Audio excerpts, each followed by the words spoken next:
धर्मानुरागी जिज्ञासी बंधुओं, जय जिनेन्द्र, नमस्कार। आज हम आत्मा और चेतना का जो विषय है उसके अगले भाग को लेकर चर्चा में है हमारी मीटिंग। आज हम बात करेंगे कि आत्मा सबकी एक समान है, परंतु चेतना अलग कैसे, और किस प्रकार से आत्मा और चेतना का आपस में जुड़ाव होता है, जीव और अजीव मिलकर कैसे एक हो जाते हैं, ये सारी चर्चा हम करेंगे। पिछली मीटिंग में हमने चर्चा की थी कि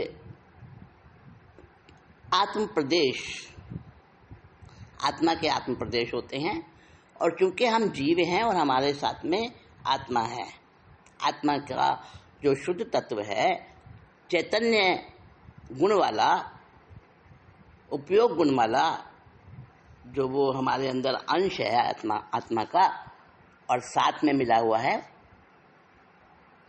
पुद्गल का अंश हमारे साथ कर्म के रूप में। तो हम कर्म सहित ही संसार में आए हैं, ये बात ध्यान रख के चलना।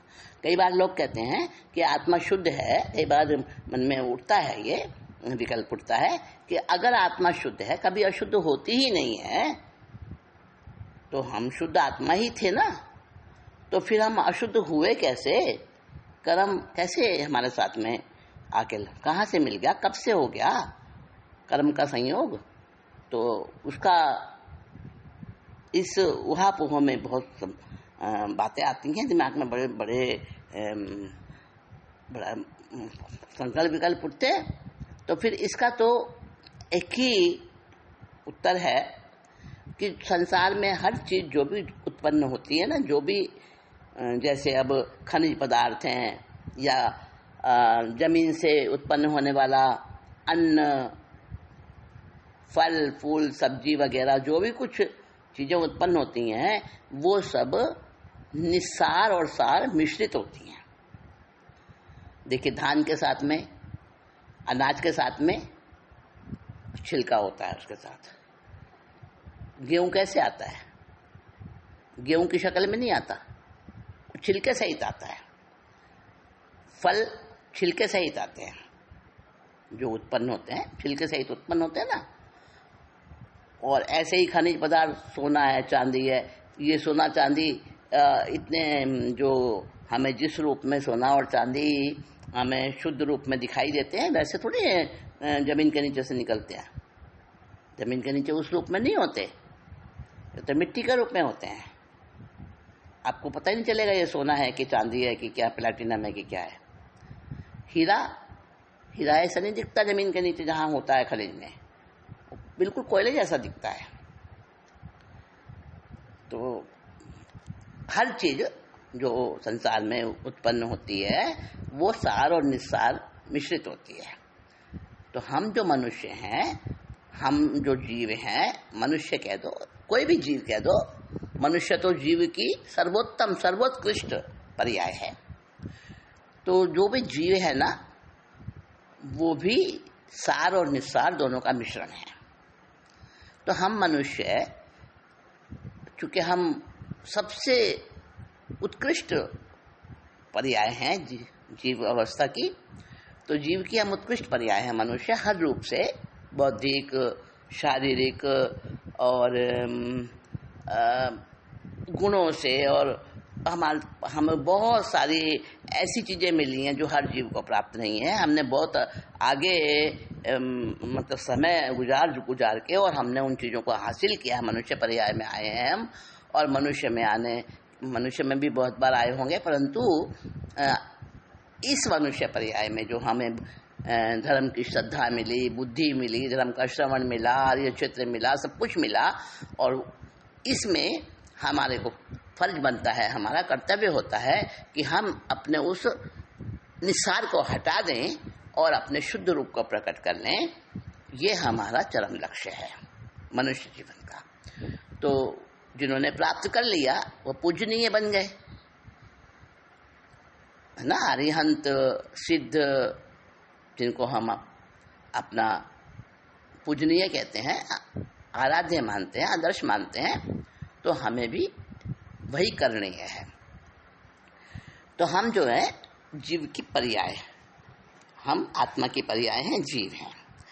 तो हमारा जो उसमें आत्म प्रदेश है, और आत्म प्रदेश जो है उन आत्म प्रदेशों में प्रत्येक आत्म प्रदेश में, आत्म प्रदेश हर जीव के हैं आत्म प्रदेश, चाहे वो एक इंद्रिय जीव है, चाहे वो पंचेंद्रिय जीव है, संगी है, असंगी है, कोई भी जीव है, देव है, नारकी है, कोई भी है, सबके आत्म प्रदेश है और एक समान है।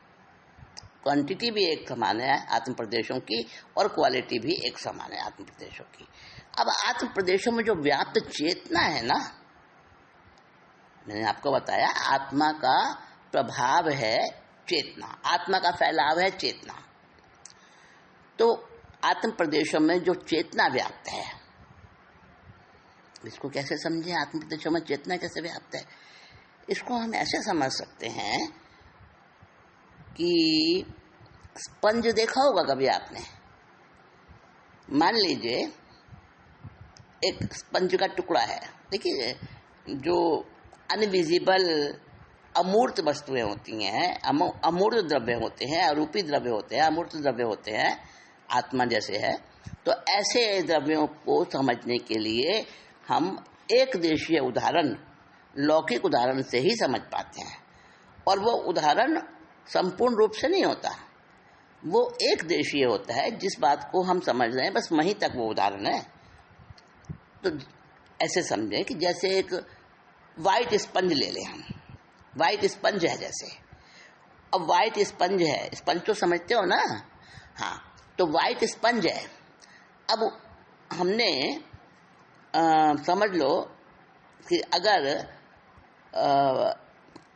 कोई भी रंग, समझ लो लाल रंग है, अब लाल रंग हमने घोल लिया पानी में, और वो हम स्पंज के ऊपर चारों ओर वो लाल रंग का जो घोल है, पानी में घोला हुआ लाल रंग, उसको हम अगर स्पंज के ऊपर बिखेरें तो वो स्पंज के हर अणु में चला जाएगा ना, पूरा व्याप्त हो जाएगा वो लाल रंग। वो स्पंज सफेद की बजाय लाल दिखने लगेगा, ठीक है। तो वो जो लाल रंग है ना, वो पहले नहीं था, पहले स्पंज वाइट था। जब हमने वो उसके ऊपर डाला वो लाल रंग का घोल, तब वो स्पंज वो लाल रंग का दिखने लगा। तो ऐसे समझें कि जैसे एकदम बिना किसी विकार के, बिना किसी मल अशुद्धि के वो आत्मा थी, और आत्मा में फैला हुआ चेतना का जो गुण है वो क्या है कि जैसे वो उसके कण कण में, हर अणु में, सब जगह पूरा व्याप्त है, ऐसी चेतना है। जैसे बताया ना कि चांद की चांदनी, अब चांद तो कहाँ है, बहुत ऊपर है, सूर्य बहुत ऊपर है आसमान में, है ना, लेकिन उसका जो ताप और प्रकाश है, चांद की चांदनी है, उसकी शीतलता है, वो संपूर्ण उसमें इतनी दूरी तक भी व्याप्त है, और उसका प्रभाव है, उसका प्रभाव हमें पता चलता है। तो ऐसे ही आत्म प्रदेशों में, सब आत्म प्रदेशों में वो चेतना व्याप्त है, फैली हुई है। अब वो चेतना आत्म प्रदेश में व्याप्त है, और चेतना में जो गुण है वो है उपयोग गुण, चेतनोपयोग। जीव का गुण है चेतनोपयोग। अब चेतनोपयोग क्या है और उपयोग क्या है? उपयोग तो जीव द्रव्य का गुण है, आत्मा का गुण है उपयोग। तो उपयोग अंदर में रही हुई शक्ति, जानने की, यानी ज्ञेयत्व, ज्ञेय जानने की वो शक्ति, उसमें पांचों इंद्रियों के विषय आ गए, देखना, जानना, सूंघना, स्पर्श से, यानी किसी भी प्रकार से, मन से विचार के किसी भी प्रकार से जानना। तो ज्ञेयत्व की जो शक्ति है, जानने की जो शक्ति है, वो है ज्ञान। अब सवाल आता है ज्ञान और चेतना में क्या फर्क है? ये भी एक प्रश्न बन गया। ज्ञान क्या है, चेतना क्या है? चेतना है उस आत्म प्रदेशों का फैलाव, और ज्ञान है उसमें रही हुई शक्ति, जानने की, ज्ञेयत्व की शक्ति, वो है ज्ञान। ज्ञान ही आत्मा है और आत्मा ही ज्ञान है, ऐसे कहते हैं ना। तो जो आत्मा में संपूर्ण रूप से व्याप्त है वो ज्ञान, और ज्ञान, चेतना भी ज्ञान है, और ज्ञान भी चेतना है, और आत्मा भी ज्ञान है, और ज्ञान भी आत्मा है। तो हालांकि अलग अलग हैं, ज्ञान उसकी शक्ति है और चेतना उसके फैलाव का क्षेत्र है,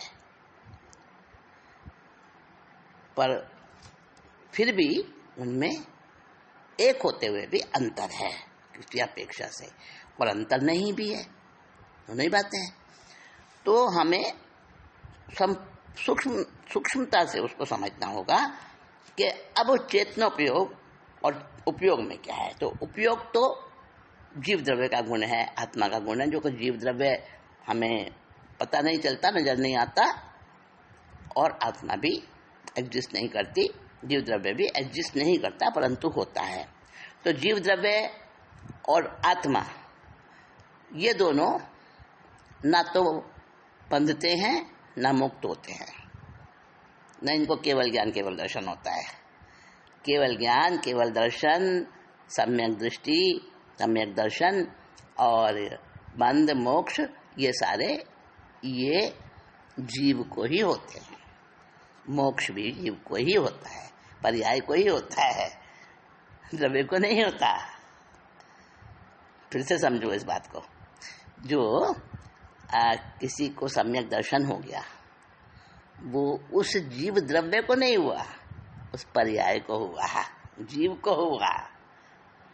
इसी तरह केवल ज्ञान केवल दर्शन सब जीव को होता है, जीव की पर्याय को होता है, जीव द्रव्य की पर्याय को होता है। हाँ, तो आत्मा में उपयोग गुण रहा हुआ है, परंतु वो प्रकट नहीं है। वो प्रकट आता है जब उसके अंदर सशरीरी आत्मा होती है, जिसको जीव कहते हैं, तब उसमें वो जीव गुण प्रकट होता है, उसको कहते हैं चेतनोपयोग। चेतना है, उपयोग मतलब जीव द्रव्य में चेतना नहीं है, जीव उसकी पर्याय है, उसमें आने के बाद उसमें चेतना आ जाती है और चेतनोपयोग का गुण हो जाता है। जीव का गुण, जीव द्रव्य का गुण तो है उपयोग, आत्मा गुण भी उपयोग है, परंतु चेतनोपयोग है जीव का गुण, चेतना आने के बाद चेतनोपयोग। अब चेतनोपयोग और उपयोग में क्या अंतर है? देखिए, मान लीजिए चेतनोपयोग क्या है? उपयोग है इसका नजर आना, पता चलना। उपयोग है क्या, पहले ही समझे हम। उपयोग है अवेयरनेस, अटेंटिवनेस,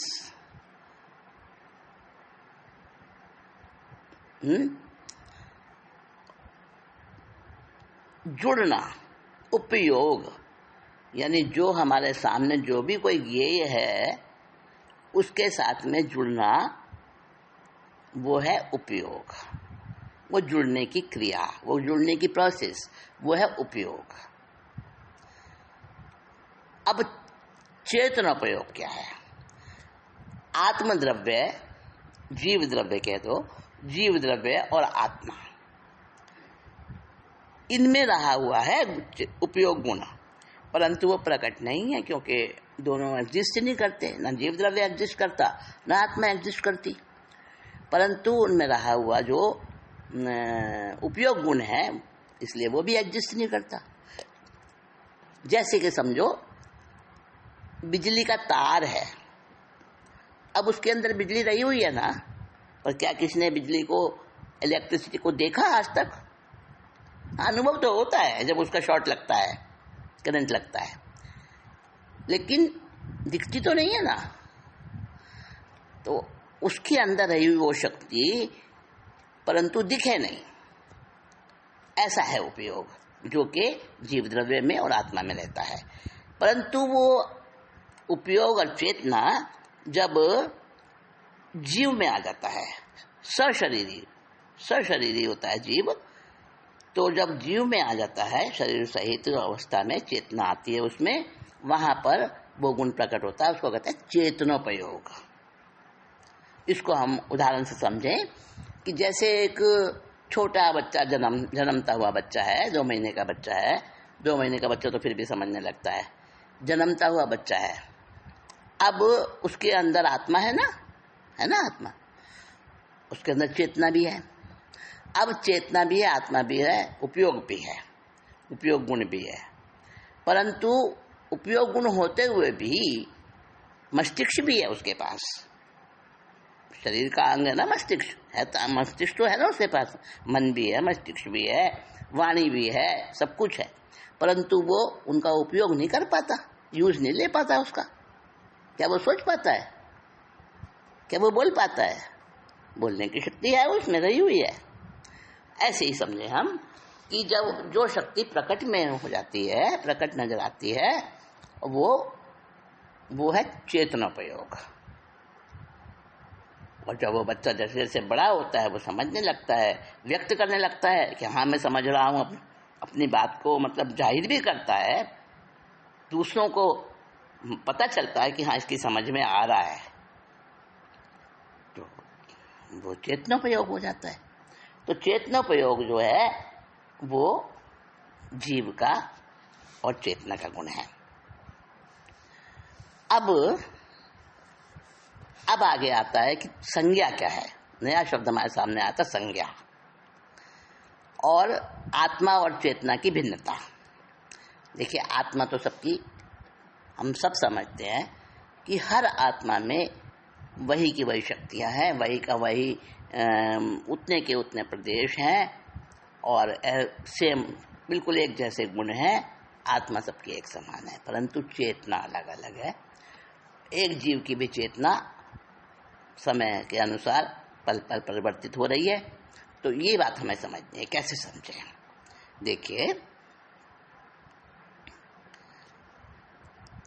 चेतना के 2 रूप हैं, साकार चेतना और निराकार चेतना। और ऐसे ही उपयोग भी है, साकार उपयोग और अनाकार उपयोग।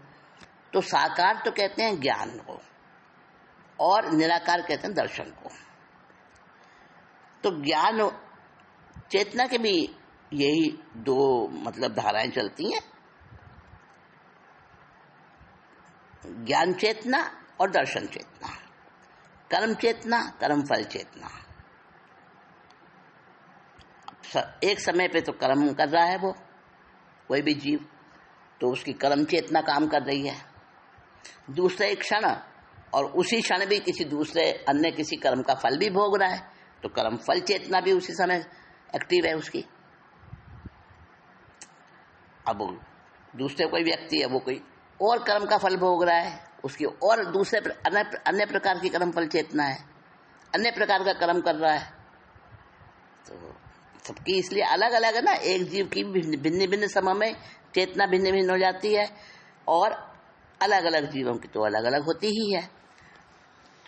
तो चेतना अलग अलग है, आत्मा एक समान है, परंतु चेतना में भिन्नता है। अब देखें हम कि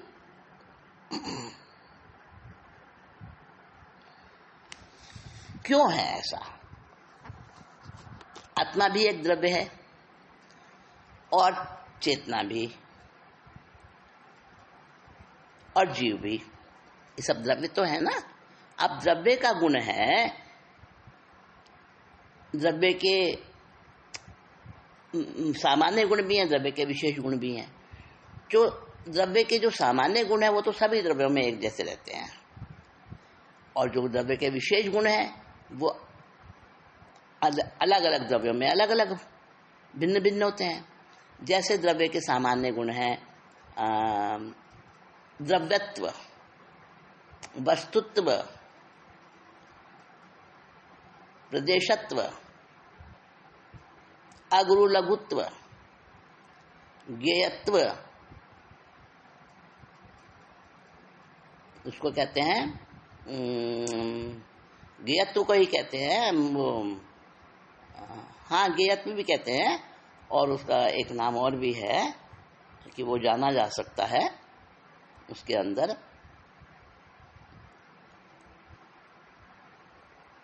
और उसके अंदर प्रदेशत्व हो गया। प्रदेशत्व का मतलब है उसकी जो उसके प्रदेश हैं उनका आकार। हर द्रव्य का अपना अपना प्रदेशत्व गुण होता है, अपना अपना द्रव्यत्व गुण होता है। द्रव्यत्व का मतलब द्रवणशीलता, यानी हर समय उसके अंदर परिवर्तन कैसे होता है, उत्पाद व द्रव्य, ये तीनों चीजें प्रति समय साथ साथ चलती हैं, उसको कहते हैं द्रव्य का परिणमन गुण, द्रवण गुण। और क्रियाकारत्व होता है हर द्रव्य में।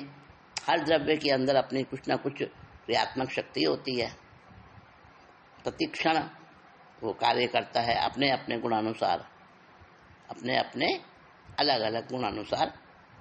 जैसे वो है धर्मास्तिकाय है, उसका गुण है जीव और पुद्गल कोई भी चलते हुए हों तो उनको चलने में वो सहाय करता है। अधर्मास्तिकाय उनको अगर रुकना चाहते हैं तो रुकने में सहायता करता है, स्थिरता में।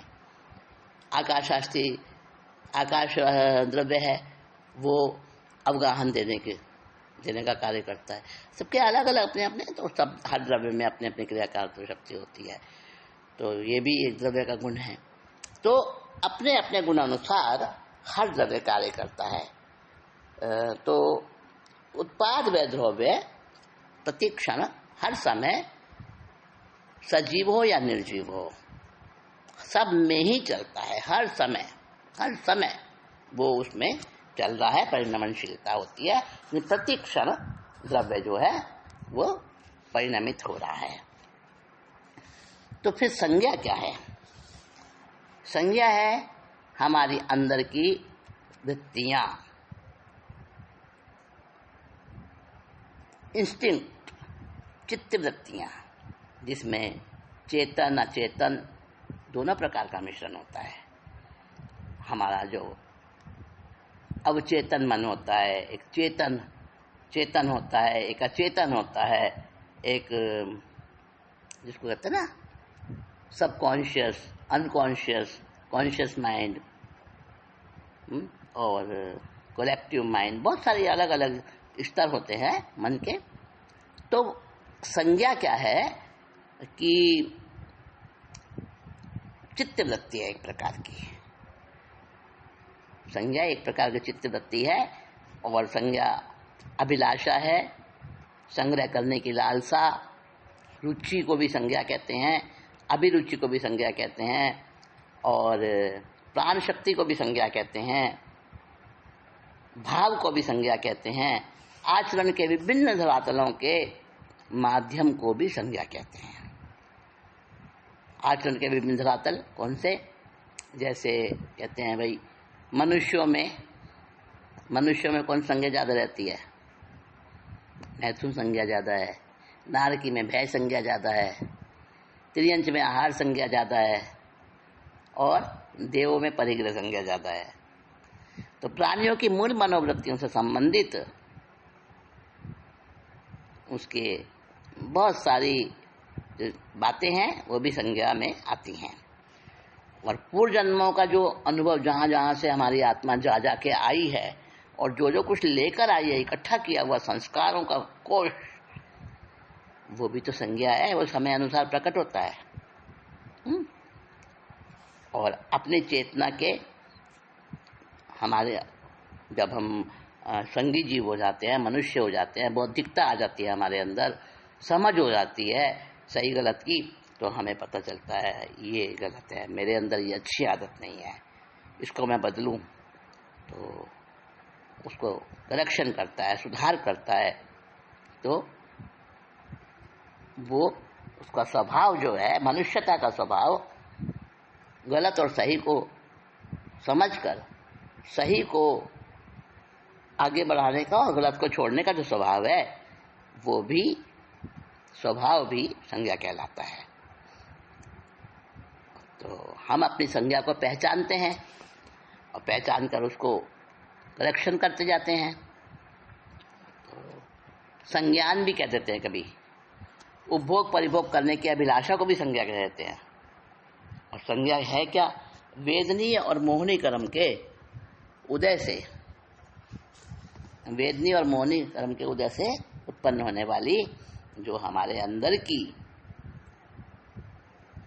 लक्षण है, हमारे कुछ इस तरह की अभिलाषा, इच्छा, जो बातें प्रकट होती हैं जीव के अंदर, वो मोहनी कर्म से और वेदनीय कर्म के उदय से प्रकट होती हैं। तो वो उसको कॉग्निशन, संज्ञान भी कह देते हैं, संज्ञा भी कह देते हैं। और वो चित्तवृत्तियों से जुड़ी हुई होती हैं, कर्मों से जुड़ी हुई होती हैं। बहुत लंबा चैप्टर है इसका। और अगर हम अपनी संज्ञा को पहचान कर और उसको अगर हम संशोधन करते हैं ना, तो हमारे मोक्ष मार्ग की ओर हमारी यात्रा शुरू हो जाती है। और हमारा उपयोग जो है स्व की तरफ बहने लगता है। और उपयोग स्व में आए तो फिर हमें समझ आता है कि सत्य बहुआयामी होता है, और बहुआयामी होते हुए भी वो सत्य होता है, जिसको हम अनेकांत कहते हैं। हमारा जैन दर्शन अनेकांत पर आधारित है। वह अपेक्षा से परस्पर विरोधी गुण भी एक स्थान पर रह सकते हैं, एक ही वस्तु में, एक ही व्यक्ति में रह सकते हैं, और सभी सच होते हैं। फिर हमें पता चलता है इस बात का। हमारी संज्ञा परिष्कृत होती है, परिमार्जित होती है, और उसके हिसाब से हमारा उपयोग जो है पर से हटके स्व में जाने लगता है। और स्व में आते आते वो हमारा उपयोग स्व में ही प्रतिष्ठित होने लगता है, ज़्यादा ठहरने लगता है स्व में। और धीरे धीरे इसी रूप में आगे बढ़ते जाते हैं तो हमें मोक्ष मार्ग दिखाई देने लगता है सामने। तो संज्ञा का परिष्कार और मोक्ष की ओर हमारा वो उसका शुरुआती दौर हमारा आगे बढ़ने लगता है। तो संज्ञा, उपयोग और जीव और चेतना और आत्मा, ये सारे विषय अगर हम समझते चले जाएं तो धीरे धीरे हमारे अंदर में वो जो चिंतन शक्ति है, गहराई है, सूक्ष्मता है, वो आती जाती है। और जब हमारा एक ही आत्मा पर, स्व पर ही जब हमारा वजन हो जाता है, सारा वजन स्व पर आ जाता है, अपने चेतन द्रव्य पे उपयोग हमारा एक स्थान पर ठहरने लगता है, वो ठहराव बढ़ता जाता है, तो फिर क्या होता है? फिर हमें रास्ता मिल जाता है। और वो जो हमारा चरम लक्ष्य है मनुष्य जीवन का,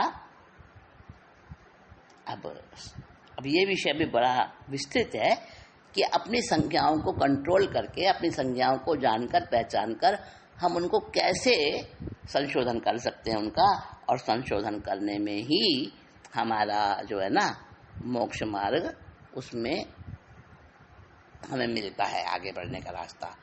तो संज्ञाओं को समझना और संज्ञा के साथ उपयोग का किस प्रकार से सामंजस्य हो सकता है, ये बड़ा गहरा और बड़ा सूक्ष्म विषय है। तो इसको हम करेंगे और विचार करेंगे इस पर, क्योंकि जब करने बैठे हैं विचार तो अधूरा नहीं छोड़ना।